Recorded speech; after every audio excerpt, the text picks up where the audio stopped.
Hello, everyone. Happy National Science Day. I'd like to welcome Dr. Alex Pettitt from Sacramento State for a talk today. I'll give you a brief introduction about him.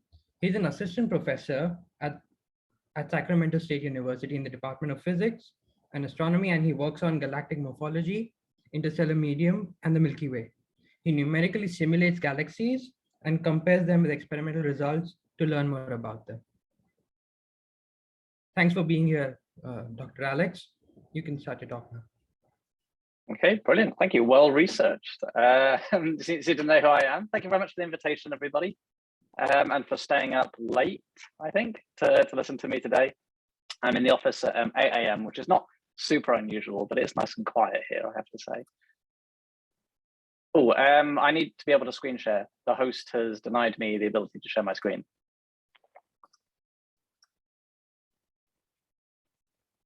You should have the ability to share now. Yep. Can you all see it? Can I get a thumbs up? It should be a white screen. Yeah, cool. Okay, so today I'm going to talk to you, this is already sort of said, about galaxies, their structure, how we simulate them, and what we can learn about it through this process. So I am from California State University, which is Sacramento. Sacramento is the capital of California, you might not be aware of, and I'm one of the California universities over here. In the background, I've got some simulations spinning around. I'm going to talk to you in a bit more about detail about this later on. If you've got any questions, I don't know what your normal format here. I'm happy to take questions during the talk if you'd like to do that, or I'm also happy to field them at the end if you prefer. I don't know what you've organized, but either is fine with me. So, as I already said, I'm Alex. I like to give a bit of an introduction to myself first before we start. You might be able to tell from my voice that I'm British. I spent my undergraduate and postgraduate days in the United Kingdom. I've moved up and down the country a lot for my different studies. I lived in places like Exeter and Durham. They're not super well-known places, but it's taken me north and south and to the center of the country, all sorts of different locales. But you might know a little bit about academia and that you don't tend to stay in one place for very long. So researchers move around a lot. So once I finished my studies, I moved over to Japan, a place called Sapporo. You might have heard of this if you've ever seen Sapporo beer before. So it's famous for the beer and for a lot of snow. And I lived there for the better part of about 6 or 7 years. I went there for what's called a postdoc. So the first job you have after your PhD. And I had a short-term professorship there as well, where I taught students. And after that, fall of last year, should have been fall of the year before that, but COVID is as COVID is, I moved to California, to Sacramento, which is where I am at the moment. And I'm permanent faculty here, teaching and doing research and all that other academic good stuff. So today I'm going to talk to you about galaxies and the kind of work that I do. And I'm going to just tease it at the start a little bit with showing you this. On the left is a simulation of one of my galaxies here. And on the right is an image of optical light, so visible light, coming from a galaxy called M74. It's not a very tantalizing name, but it's a lot of galaxies have these numbers and letters names to them. And I'll play that again just to show that a little bit clearer. So in my work, I spend a lot of time making computers do experiments for me. So galaxies are very big, very old and very complicated objects. So it's very hard to understand what they're doing. To make things a little bit easier, rather than just using telescope data all the time, we build little galaxies inside a computer and use those to study how the real things behave. So all sorts of advantages to this.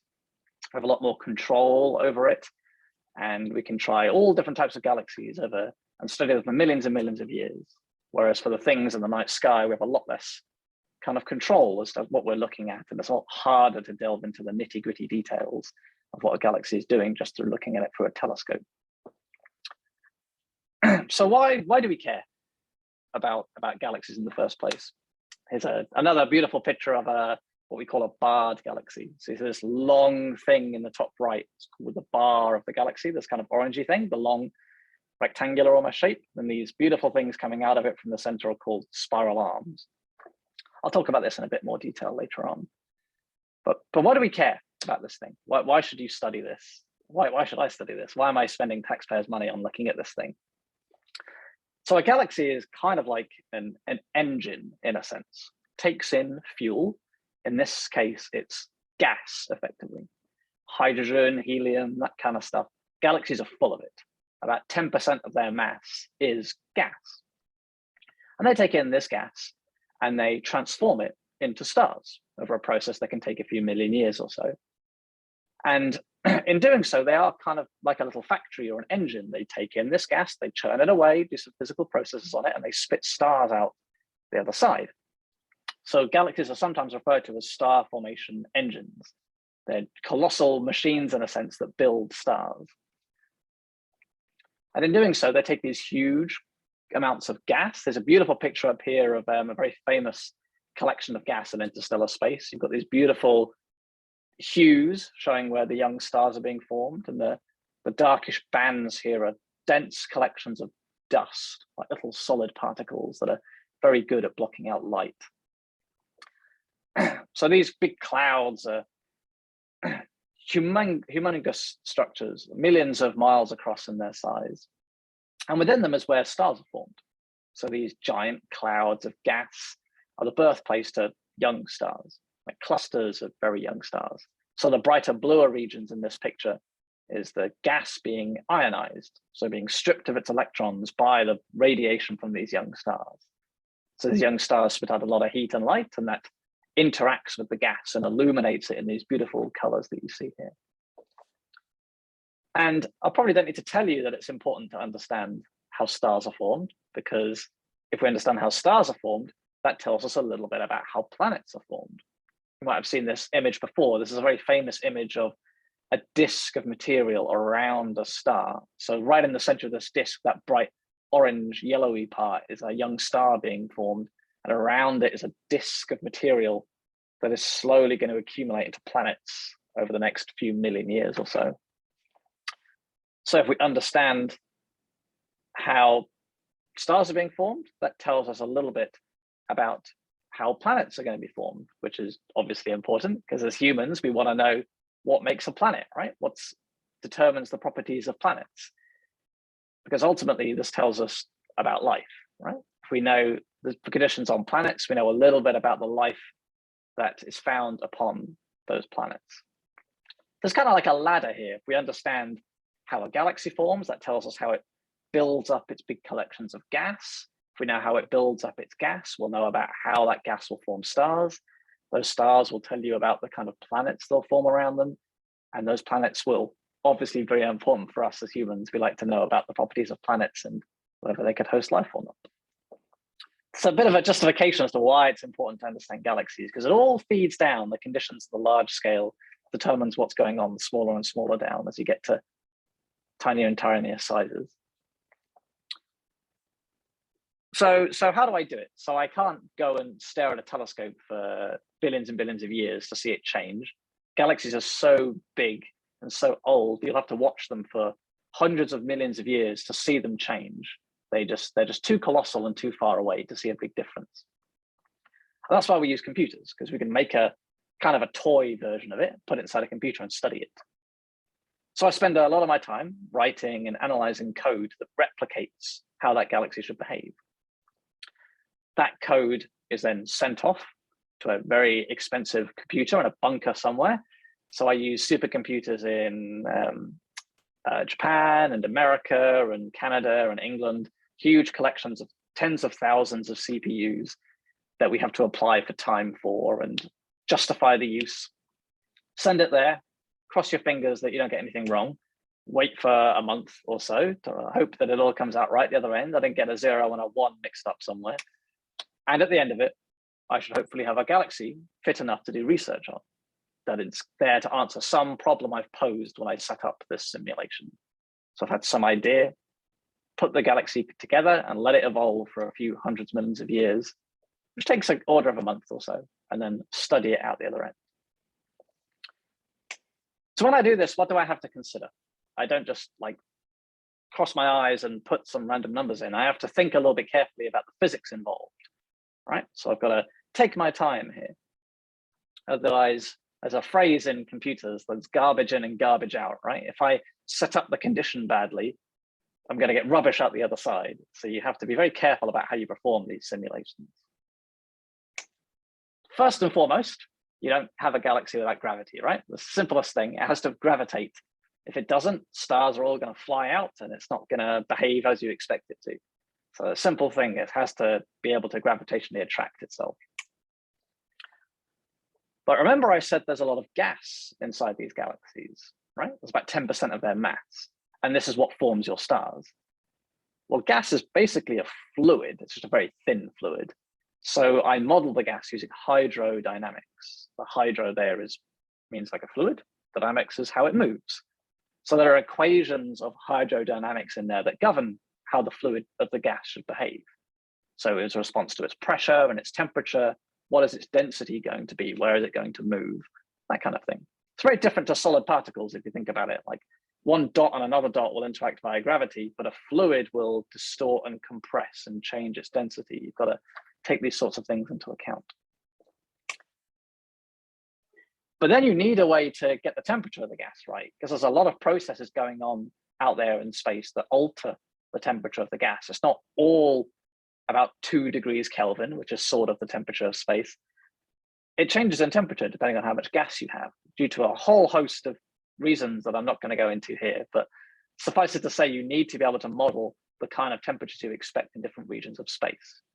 For example, you have gas around a very young star, that's going to heat up that gas really well.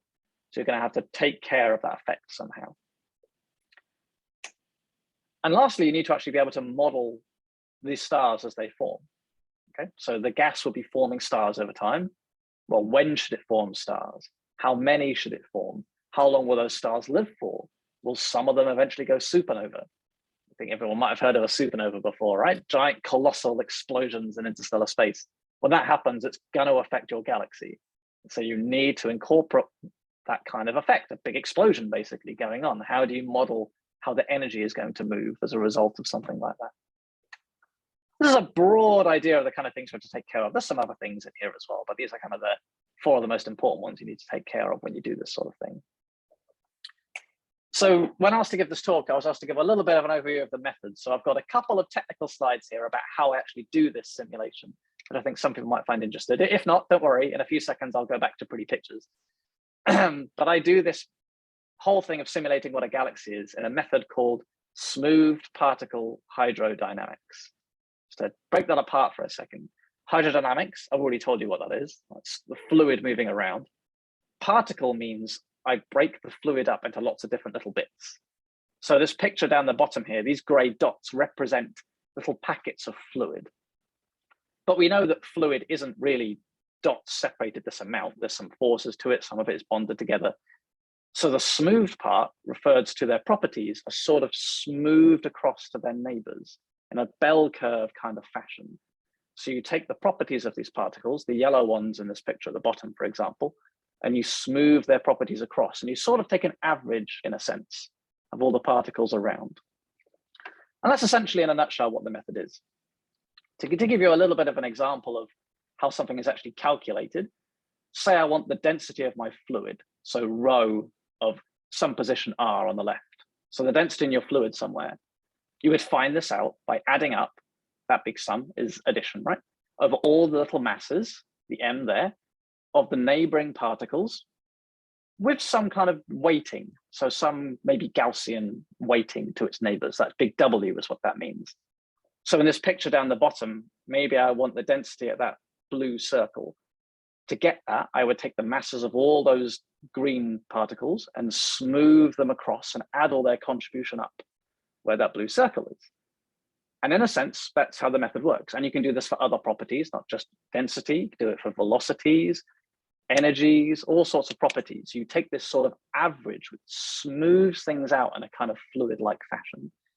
And as the particles move around, these densities are going to change, right? So it's a very, very quick and very efficient way to do this sort of problem. And it's used in films, and engineering applications use this sort of thing a lot.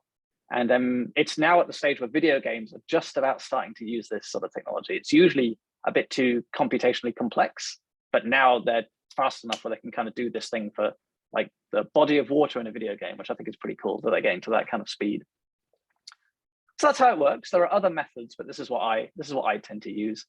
So now for the next 30 minutes or so, I'm going to talk through some of the kind of things I'm researching using these methods here. So I've got three points of research I'd like to talk about. If I have enough time for the third one, great. If not, I can put the slides up and you can have a look at them if you're on time. I do have a little bit of an appointment to make in about 40 minutes or so. I have lectures that start up, but we'll see how far we get because I want to leave time for questions as well. So I'll start off by talking about the structure of galaxies in general, or the kind of questions that we want to answer here. So this is sort of my overarching topic of my research, is why galaxies look like the way they do. So galaxies look very pretty, right? I think they're the prettiest things in the universe. You have these beautiful spirals and these long bright bars in the center, and some of them interact with each other as well. This image on the right-hand side is called the Whirlpool Galaxy. It's very famous because it's got these two arms that go up. So that bright clump right at the top, that's another galaxy that is interacting with it and distorting it as it goes past. So there's a whole host of different shapes and sizes to these things, and a lot of them have these beautiful swirly spirals going around their center. But the problem is we don't really understand why they have those spirals. It's been a topic that's been researched a lot over the past 5 decades or so, and a lot of ideas have been put forward, but nobody really has the right answer as to why they're even there. And some of you might have heard of this before if you've taken classes in astronomy, but to illustrate why this is complicated, is because galaxies don't rotate as we expect them to rotate. So there's something called the rotation curve of a galaxy, which means if you plot how fast it's spinning as a function of its radius, it doesn't look as you expect it to look. It looks like this little image on the right here, this flat line. So as you move out from the center, the speed stars and gas move around is the same, which is kind of weird. That's not how you expect something to rotate. If you have like a Frisbee or some solid playground ride, that's not how you expect it to rotate. You expect it to go like this, right? So slower in the center, faster at the edge, because it's got more ground to cover. But that's not what galaxies do. They have this kind of flat line. So to illustrate how this actually looks, these images down the bottom are going to be movies. The left one is like a solid disk. The middle one is a galaxy. And the right one is a little bit different. This is how planets orbit.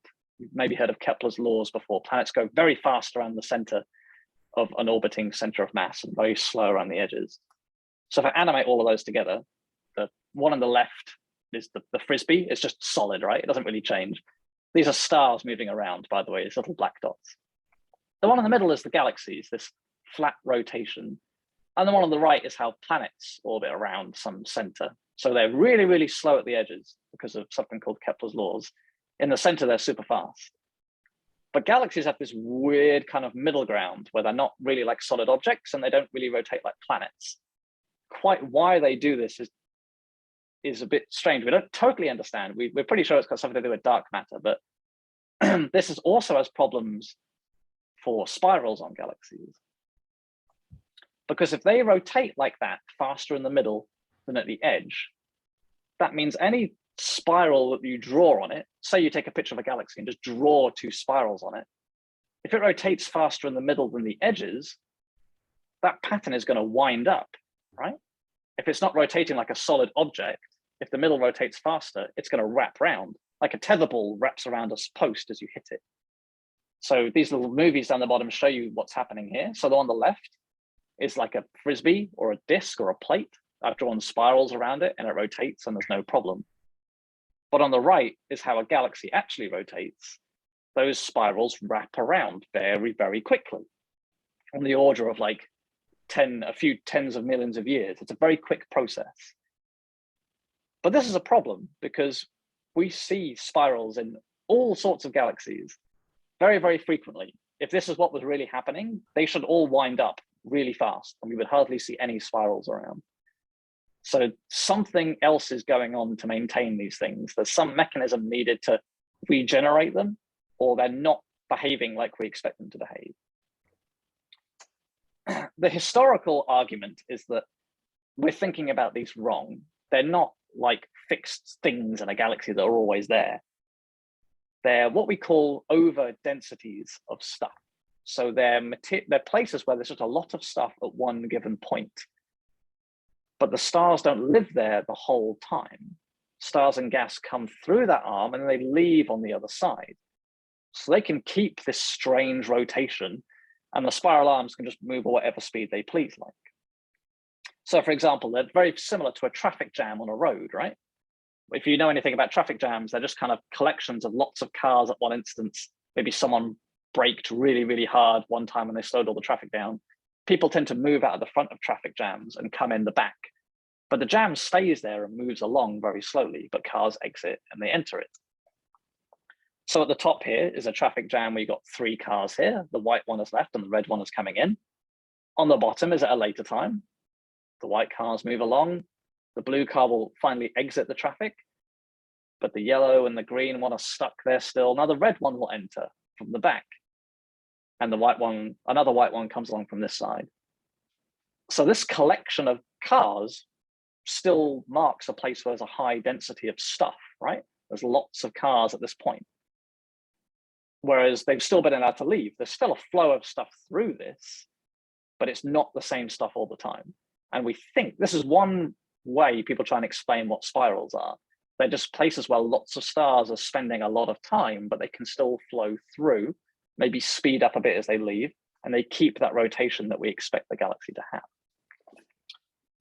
And which is good. This is kind of like the textbook answer to this problem. So if you've studied astrophysics or astronomy in your 2nd or 3rd year, perhaps, you may have encountered this before. But it doesn't explain everything. The more we understand about galaxies and the more we look at them through telescopes, we have ways to test this to see if it's right or not. And sometimes it doesn't work. Sometimes the galaxy doesn't have the right kind of properties that this is actually what's going on. The speed of the material isn't quite right. The properties of the arms doesn't agree with what it expected to be. And another thing is simulations can't reproduce this very well. So when we try and set up a galaxy in a computer, making those kind of arms where stuff comes in and goes out, they don't do it very well. We've tried all sorts of different ways of setting them up in different conditions, and making them do that is very, very rare. It hardly ever happens. And you have to be very, very particular about how you set it up to make that happen.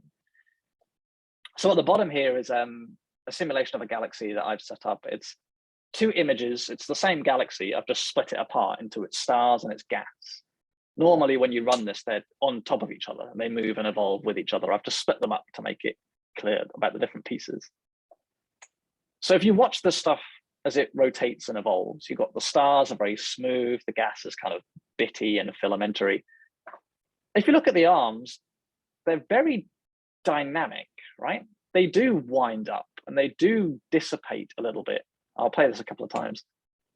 But they also are formed as well. There's a very, what was sometimes called transient, or there's a very time-dependent nature to them. They come and go on very short timescales. But there's still arms in there a lot of the time. They just come and they go and they come and they go quite regularly, on the order of a few tens of millions of years or so. So this is another way you can think about them. They can be just material there the whole time. It's just that they live for very short periods of time and then they're remade again afterwards. The mechanism behind why this happens is extremely complicated to explain, but in summary, there's some kind of instability in the gravity of the galaxy that makes these features form. And it will keep happening again and again and again, so long as it keeps forming stars. Another very simple way to do this, which has been known for quite some time, and I showed you an image a second ago, is to interact with the galaxy. So that whirlpool picture before I showed you with the spiral, with the long streak in the other galaxy, interacting with the galaxy is a very good way to make arms.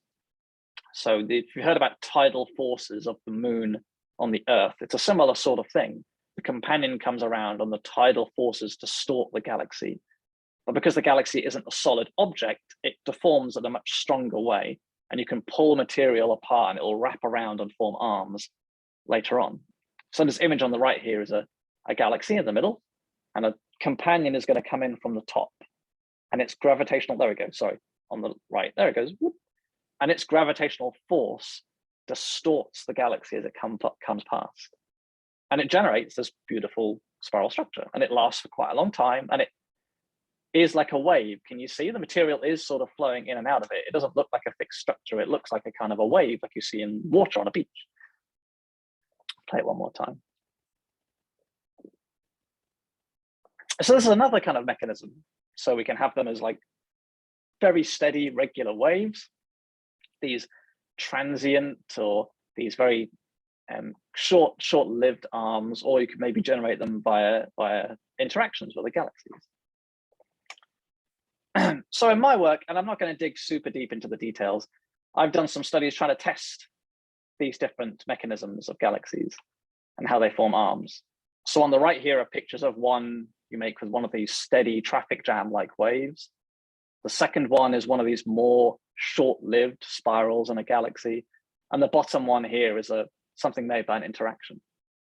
So some of the work I've done is to make simulations of each of these, set them up in very particular ways they want to form these three different types of arms, and then dissect them, basically. Look at the differences in their velocities, look at the differences in exactly where they form stars, look at the differences in how they accumulate their gas, and then compare this to what we see in real galaxies with telescopes.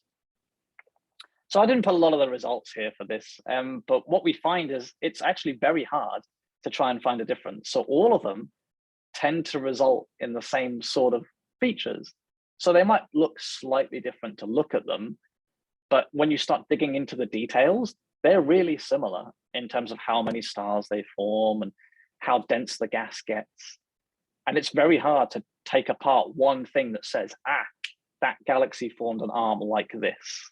It's very difficult. It's in a way, it's kind of good news for observers because they don't have to worry about differences, but it means we don't understand it as well. So we're still trying to dig into this. The next thing we're doing at the moment is trying to look at how stars migrate in these galaxies. That's the next thing we're trying.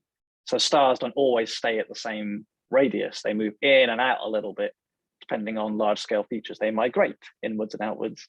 That's the next thing we're going to try and look at. Is there a big difference here? Because there's some measurements of galaxies where we can tell if stars have migrated or not. And that's the next thing we're going to try. And I also look at other features of galaxies as well. So I talked about the arms, but I've also mentioned the bars right at the beginning. Those big, long, elongated structures in the center. So there's a beautiful picture here, just a small one, of this bar in the center of a galaxy, this long, bright feature here with all the gas running along it. And here's a little movie on the right-hand side of a bar in a galaxy. I made the movie so that the bar doesn't move. The bar is always angled top down, and you can see all the gas around it as it behaves and feels the presence of the bar, and it drives it into these sweeping tails coming off from the top and the bottom of the bar.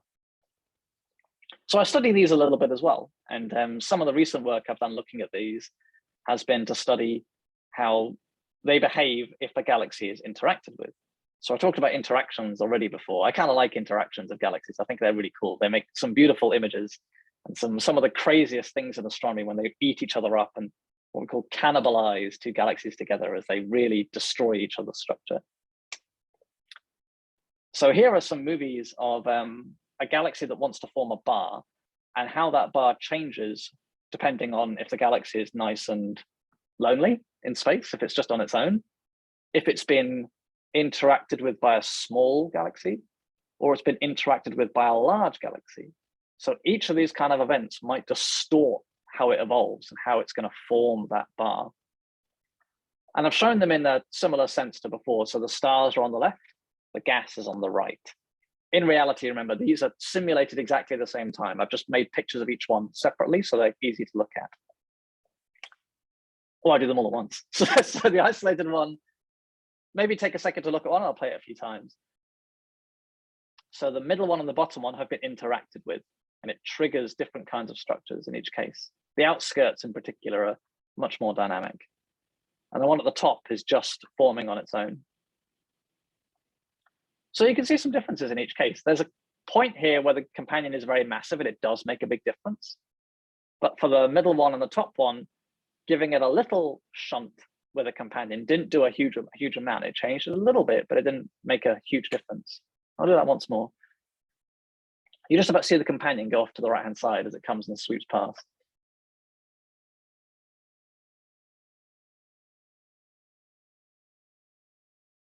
So even with the ones that have just been interacted lightly, the end result is very similar. It rotates about the same speed, has roughly the same properties, it's the same size. But the one on the bottom has been interacted with strongly enough, it's distorted the galaxy and has funneled more material into the center, which has helped build a much bigger bar than the other two. And I do the opposite of this kind of stuff as well. So I also look at a galaxy that doesn't want to form a bar. Can you make it form one if you interact with it? And then sometimes you can. If you hit it heavy enough, basically it will destabilize and form a bar in its center. I've talked to you about very general galaxy things so far, like what arms are, what bars are like. I also spend some time looking at specific galaxies as well. So this one here is a very famous galaxy called Triangulum, this beautiful image in the center, or M33. It's quite close to us. It's a bit small. It's about 70% of the size of the Milky Way, but it's still a disk galaxy. But it has this very not defined structure, right? When you look at it, it's kind of got some arms and there's some bright patches, but it's not as clear as the other pictures I've showed you, which had very nice sweeping spirals from the center. So it's a bit harder to tell what's going on here. So some collaborators and I set out to try and simulate this thing and understand why it looks like the way it does. We carefully reproduce how much gas it has, how much stars it has, how much dark matter it has, and see if we can match the properties. This thing on the right is a movie of one of the best simulations that we made that reproduces what it's doing. This movie is just the gas. I don't have one of the stars, I'm afraid. And later on, as it evolves a little bit more, you can see we generate these kind of bitty and not very clean spirals that match the structure decently enough. So you can see that there are still little spiral segments in there, but they're quite small and they have a good overall match with the kind of spiral, bitty, filamentary features of the real galaxy. But what's interesting in this disk is that all these features here are basically driven by how well the galaxy is forming stars. So you see there's lots of like gaps in the galaxy, there's lots of big holes and cavities. These are driven by pockets where lots of supernova have gone off at the same time. So they've made lots of young stars and they've got very massive and have blown out lots of this gas. And that has repercussions for the galaxy because it has so much gas in it that determines how the gravity at that position is going to change, which moves the stars around as well, which helps sculpt the entire galaxy. And that's what we think is going along here. There's the star formation is having such a strong effect that it helps build up that structure, which is quite easy to do when the galaxy is quite small. When it's bigger, it gets quite a bit harder for those effects to make a big difference. And we don't just look at pretty pictures. So here is not just looking at the gas head on. This is looking at features in the speed the gas is moving at. So the picture in the middle, these rainbow colors show you differences in the speed of the gas is moving around in the galaxy. So negative is very blue, positive is very red. The galaxy is tilted a little bit. That's what gives it different colors. So the red stuff is coming towards you, the blue stuff is going away from you. So you can tell a little bit about the angle of the galaxy by looking at these maps. And the middle one is taken from a telescope. They've done some fancy spectroscopy and they've got these data out from the galaxy. But you see there's lots of features, right? It's not just a nice clean disk. There's lots of like fuzzy bits and lots of like wispy bits in there. And there's a lot of structure in here. So when we made our simulations, this was kind of one of the tests we used. How well did we match this pattern? If we made a galaxy where those green and red overlap regions are very smooth, then we're probably not doing it right. So it was a nice little test bed to see if our simulation was reproducing the real thing or not.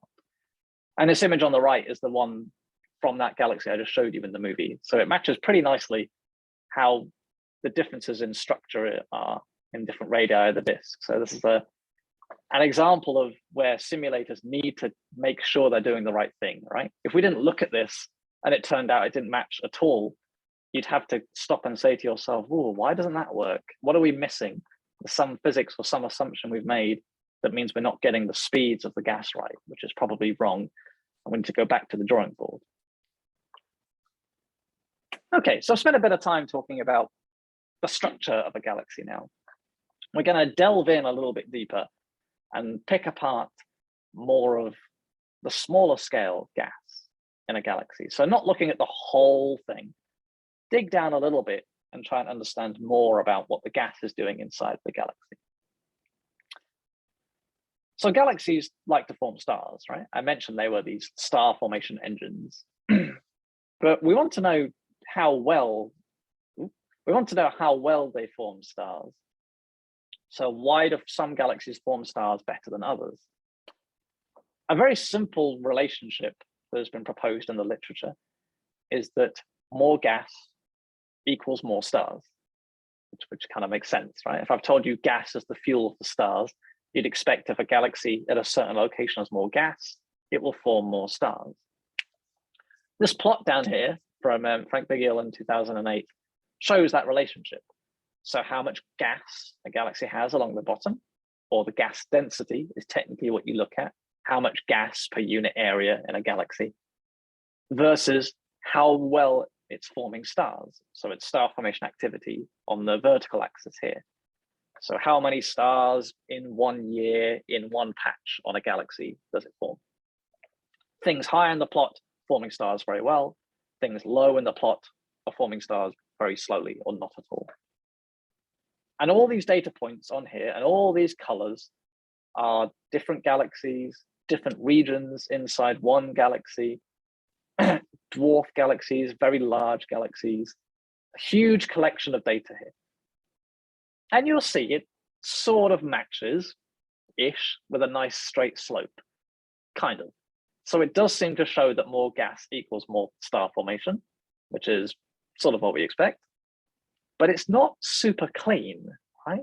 You might have seen trends in physics where you get a lovely straight line, or you've seen like a black body curve from the universe, and it's beautiful, nice clean line.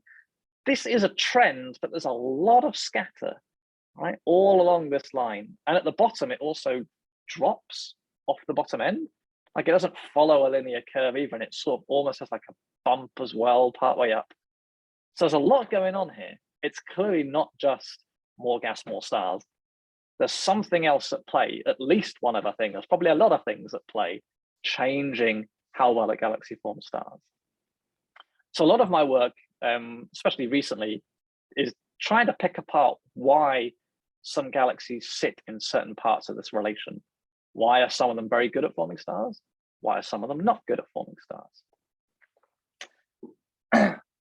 So when I've been doing it recently and looking at interactions quite a bit, because interactions is what I like.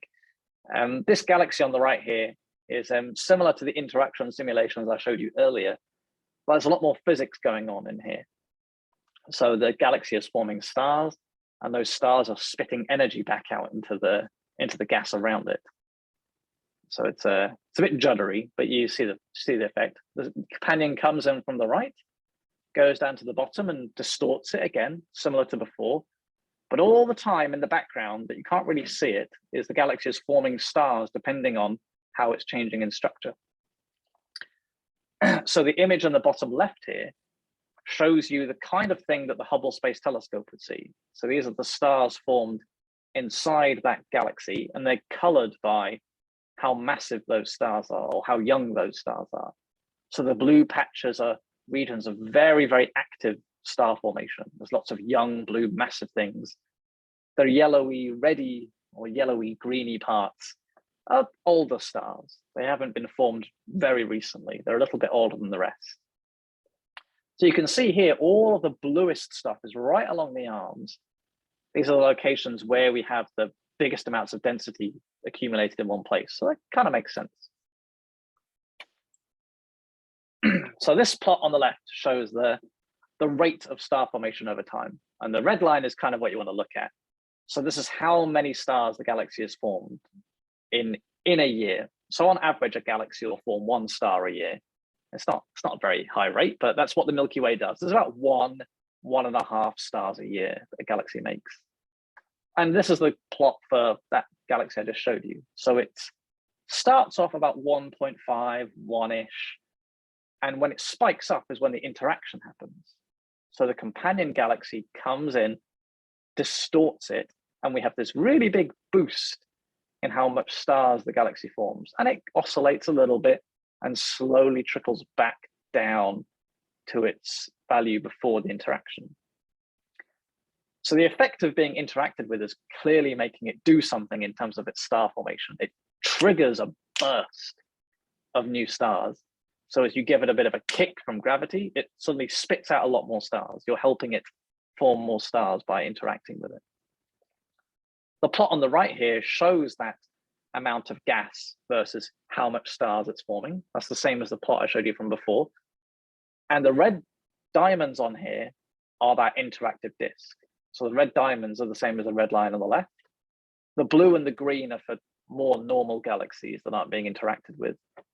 And you see that interaction causes those diamonds to peel up from that curve. Those red diamonds lie much higher in like the middle of the plot. So by interacting with it, you are boosting its star formation activity. So we think that interactions with galaxies are helping them form stars a lot better than they would on their own in isolation. And there are some measurements with telescopes that begin to back this up. It's very hard to do, to measure how many stars a galaxy is forming, because you just have one image, right? You've got to, how do you figure out how a rate of something from just one image is quite hard. You want lots of images really, right? One now, 1 5 billion years, 1 10 billion years, that will tell you much clearer. But they can do it. It's hard, but they can get rough ideas of this as well. And they seem to sort of agree that when galaxies are interacting, they will create more stars. This is a bit complicated to explain. I'll skip past this one. So when we talk about how a galaxy forms stars, I mentioned these cloud things right at the start, right? So a galaxy is a big accumulation of gas, but the stars are formed inside big clouds inside them. So big gravitationally bound clouds of gas. We call these things giant molecular clouds. So giant because they're really, really big. Molecular because they have lots of dense material inside them. So when gas gets very dense, very compact, it will form molecules. Normally gas in space is basically hydrogen or protons and electrons floating around. As you increase its density, it becomes molecular. So you get things like H2, carbon monoxide, very famous interstellar molecules as well. And clouds, because they're big collections of gas. So call them clouds, right? So these huge things like the pillars of creation here, these are giant molecular clouds. And they're basically stellar nurseries. They're the places where you're going to form your stars later on. So simulations have got good enough that we can kind of peer inside galaxies and measure this kind of stuff. So we can look at the gas in there, do some fancy maths and find these clouds and study their properties and see how they move around. So these images on the bottom right here, the orange and the blue colors show two clouds in a galaxy. The patch is quite small. So on those movies I showed you, this is probably like a 5 by 5 pixel part of one of those galaxies. So it zoomed in really far. And you can see these two clouds, the orange and the blue one, time goes across and then down across, read it like a book. So in the blue and the orange, they come together, they sort of merge in the top right and they split apart again afterwards, eating through their material as they go, and they get smaller and smaller in the process. And it's called, they have a kind of collision, right? They come together, collide, interact, and then split apart. As you can see, the blue and the orange things move around compared to each other. And so we can study all the clouds in our simulations. So I can look in and I can do this. This is 2 clouds, but the galaxy has about 1,000 or so. When I open it up and pick it apart, you can measure about 1,000 of these things. And you can study their statistics, right? How heavy are the clouds? What kind of gravitational energy do they have? What kind of thermal energy do they have? Are they moving really fast? Are they so dynamic they're going to split themselves into pieces later on? Things like that. So these are some histograms showing the properties of those clouds. So this is probably going to be the last bit of science I'll show you, so I'll talk you through it. The plot on the left shows the mass of these clouds as a histogram, and it's in log. So this is how many times the mass of the sun these clouds are. So they're pretty big, 10 to the 6 solar masses. You see they're kind of pushed to the left, so there's lots of small clouds, and it tails down to not many large clouds. Okay, so there's 1 or 2 with 10 to the 7, but most of them are 10 to the 5 or so. The next one across is their size, so their diameter. This is measured in parsecs. If you know a lot about astronomy, if you don't worry about it. That just means the size of the clouds. On the right is something called the velocity dispersion, which basically means how much internal motion they have. If they have a lot of internal motion and they're whizzing around all the gas inside, or if they're basically just inert and just sitting there not doing a lot. So 0 means they're just nice and stable. The high numbers means they're very dynamic in their internal structure. And the thing on the right is kind of a balance of all those properties. Because if you take a cloud's size, its mass, that tells you how gravitationally bound it is, right? A lot of mass in a small size object, it's going to be nice and tight. Little mass in a big object, it's not going to be very tight at all. And the velocity dispersion tells you how fast that material is moving at inside, which will tell you if it wants to rip itself apart or not. So there's a balance between its mass, its size, and its internal motion that can kind of tell you how well bound that cloud is. So this alpha thing is a balance between gravity and internal motion. So a low value means it's very well bound, it's very massive, and it wants to keep tight. A very high value means it's ready to blow itself to pieces. It's got so much internal energy, it wants to just break itself apart. So the important thing about this plot is the top line shows you a galaxy on its own, sitting there, not doing much, being nice and isolated. The bottom two show you that galaxy after it's been interacted with. So you have a galaxy on its own, and you have that interaction, and the clouds all change. Some of the things change more than others. The orange line here in the bottom plots shows you the same stuff as the top row. So the orange line is the clouds when you aren't interacting with them. But when you interact, you shift to the blue features. So the masses, you lose some small mass clouds. But the important thing is the velocity dispersion, the third column, shifts up quite a lot. The orange versus the blue in the bottom lines and the velocity plot all shifts across a bit, which is an impact for that alpha thing, makes that shift up a bit. So all the clouds have become a little bit less bound due to this interaction. That extra energy you're supplying by the interaction is stirring up all the gas. All the clouds are becoming much less stable. And this has repercussions. If they're not very stable, they're going to want to form less stars. They're going to be less nice and quiet and ready to collapse. If you've made them all very dynamic, they're not going to want to settle down and form stars. So this interaction is changing the clouds, which is changing its ability to form stars later on. So I did warn that I might not be able to get to the the third part of science. So I think I'll bring this to a close, I think. So I've talked to you a little bit about why I do what I do, how I do what I do, where spirals come from, we think, unanswered questions, and a little bit about the role of interactions, how they change what's happening inside a galaxy, how they change its bar, and how they change how it forms stars. I don't have a chance to talk about the final point here about the Milky Way, but if the authors like, I can send them the slides for my talk and you can have a look yourselves. But yeah, thank you everybody for paying attention, and I'll happily take questions for about 8 or 10 minutes max or so. So thank you. Alex, thank you so much for the talk. It is, I mean, it's a shame that we could not complete the, do all the 3 things. Yeah, sorry about it. Yeah, but if you have any questions, please raise your hand and ask them.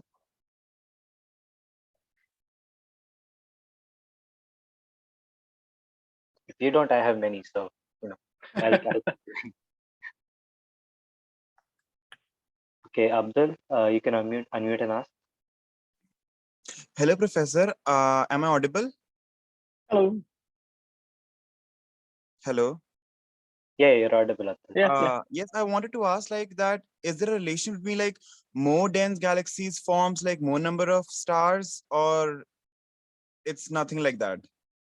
Yeah, it sort of does. So the denser a galaxy gets, the more gas it has usually, and yes, it will normally form more stars. So the opposite is also true. When you have galaxies that don't have a lot of stars and don't have a lot of gas, they will be very inactive. We say they're not forming many stars; they're very quiet. We'd say so. Yeah, it's a similar kind of thing. And like one more question, like the same types of galaxies, like for example, spiral galaxies, if they are like they have the same approximately same distribution of like gas mass, or that's not the case? Like different galaxies, even they're of similar type, they don't have like approximately similar type of distribution of gas masses, etc. That's a very good question. So they all tend to have similar-ish. So they all basically drop off with radius. In the center, there's lots of gas, and it all drops off as you get towards the edge, which you expect. But there's differences, sometimes really big differences. Like I showed you one galaxy called Triangulum early on, that dips and then gets really flat and then dips again. Some of them have bumps in them as well. So in general, they all have a drop with radius, but some of them don't. Some of them have very strange features, and we don't know why. We're still kind of learning a lot about it. But yeah, good question. And I have to put that into my models. So sometimes I change how the gas is when I start to test these sorts of things. And final question, like this is there, like what does our own Milky Way look like? I have studied like this. Isn't it like barred structure spiral galaxy? Yeah, we think it's barred probably. I mean, if I flip back, we think it sort of looks like this on the bottom left. So there's a But it's bar still in a the center and mystery. some arms. Sorry? I'm asking that, is it still a mystery? Like we don't know, like we don't have Oh yeah, observational values for it. no, totally, it's a mystery. So there's a reason I put that image there and the other image on the right, because I think the image on the right is probably a bit more representative because there's a bit of unknown. We don't really know a lot of the features very well. With recent, if you've heard of a telescope called Gaia, that has, we think, actually seen the bar. So for the first time, we're pretty certain we can spot the bar and how many stars we count.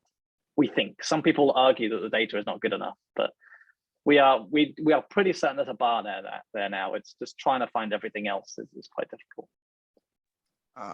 And one last question, like can we through simulations can we tell that whether a galaxy will result in the formation of planets or not?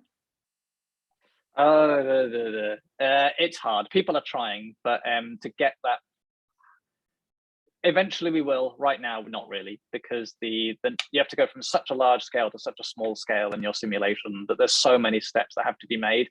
There's a lot of uncertainties. So eventually, but not right now. No, I don't think so anyway. Thank you. That's all. No problem. Okay, so I have a question. When you say that you compare your simulations to experimental results, how exactly do you quantify when they are, when your results are, when the experiment is matching your simulation? Oh, so that's a good question. So sometimes you do it just by like statistics, like how many clouds have I formed compared to how many clouds a real galaxy has. Am I getting the magnitudes of how much velocity it has right, for example? But sometimes you use a bit more sophisticated things like least squares fits or chi-squared fits, if you've heard of these things,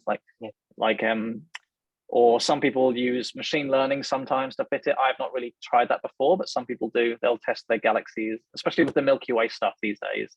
They'll make a few models and they'll throw it at machine learning to try and get an in-between model between the ones that they've made. It's really interesting stuff, but yeah, we have a whole host of tools we try.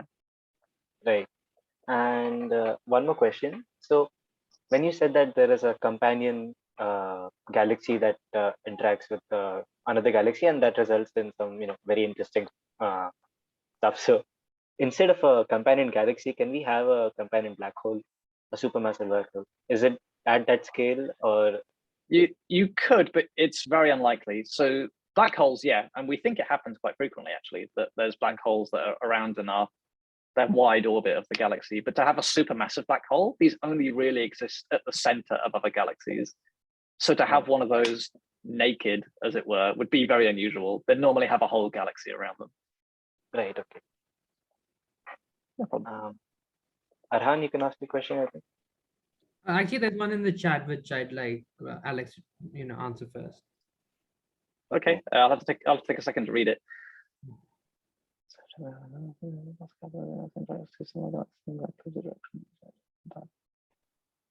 So yeah, the question here is what happens if not there's a dwarf and a big host, or if you've got two like Milky Way sized things and they interact. Normally this is really destructive, actually. This is more of a merger than an interaction. So I don't have any movies of it because I tend not to study it because it sort of destroys everything. And I'm more interested in leaving the galaxy almost in one piece afterwards. But yeah, when they're big enough, like roughly the same size, they will usually tear each other to bits and they'll fall into each other's own gravity and make one big, chunky, usually elliptical afterwards. So I've only talked about spirals here. There are other galaxies called ellipticals, which are kind of American football shaped and kind of boring because they don't have much gas and they're just red and very inert. Eventually, that's probably what the Milky Way is going to do when we collide with Andromeda in, you know, a few billion years from now. That's probably what's going to happen because we have two very big galaxies coming towards each other. Good question. Could you scroll back to the star gas curve, like the amount of gas in a, in a galaxy? This thing. Whoop. Yeah. So what's your current hypothesis for why it takes a little bit of time to start up? Is it that, for star formation to you need a threshold amount of gas? Maybe nobody agrees, basically. A lot of people think it's all to do with how well the galaxy makes molecules, because the stage of forming molecular gas is really important. When we look at this trend, it's much, much clearer if I just use molecular gas at the bottom. So right now, it's all the gas in a galaxy, atoms, molecules, plasma. If you just make the same plot for just molecular gas, it's almost beautifully straight at the bottom. It picks it up quite a lot. So we think that transition is quite key, but that involves a lot of complicated chemistry. So the exact details aren't fully understood yet, but that's what people kind of think is going on. Okay, I think I maybe have time for one or two because I do have to be somewhere shortly. I don't think I see any raised hand. Oh, I have many questions, so I can just go if no one else has questions. Okay, so when Shrey asked the question, if there are two oppositely oriented galaxies that collide, so is there some metric for angular momentum, like net angular momentum of the galaxy, that sort of decreases when two oppositely spinning galaxies collide? Some sort of metric. I mean, when they interact, there is a huge reshuffling of where the angular momentum is, right? Like when the small companions comes past the big one, some of the angular momentum is imparted to the big galaxy. The companion normally slows down and its orbit decays, and will normally get eaten by the main thing. So when you have two equal sized ones, there will be some rearrangement. And it will depend on the orientation, right? Like exactly where the angular momentum vector is pointing. So I don't think there's one unified theory on the transport of angular momentum because it's such a complicated thing, right? Galaxies in 3D space in 3 orientations with velocity vectors in 3D space. It's a pretty complicated thing. So it's not a feasible thing to calculate. It's when you get beyond gravity of just 2 dots, it gets really hard to do something analytically, right? If you've heard of the 3-body or n-body problem, it's really hard. Right. So this might have to be my last question. Yeah, that's fine. Could you skip back to the curve with the rainbow graphs, like the ones where you had like plotted against a experiment? So there are these huge blotches in the bottom left corner of the observation, which you don't see in the simulation. Oh yeah, that's just instrumental. So they have no data there. Basically, their signal is so weak that they cut it out because the galaxy gets really thin at the edges, right? The amount of gas drops off from the center. So rather than have it very uncertain, they just cut out all the signal there. I see. We have the same thing, kind of. You see on the bottom left, we run out of particles. So my galaxy is so thin on the bottom left of my picture on the right. It's also dark blue because I haven't got any resolution there either. I see. No, yours is at least like regular. The other one's like kind of blotchy for some reason. Yeah. Well, this is experiment versus theory, right? Experimentalists always have problems with instruments and signal to noise. It's always harder to control. Thank you very much. I think we're done. Yeah, I think so. Yeah. So thank you very much, Alex, for giving a talk. I mean, we've been trying to get this happen for like almost 2 months now. Yeah, my apologies for getting timings mixed up at least once.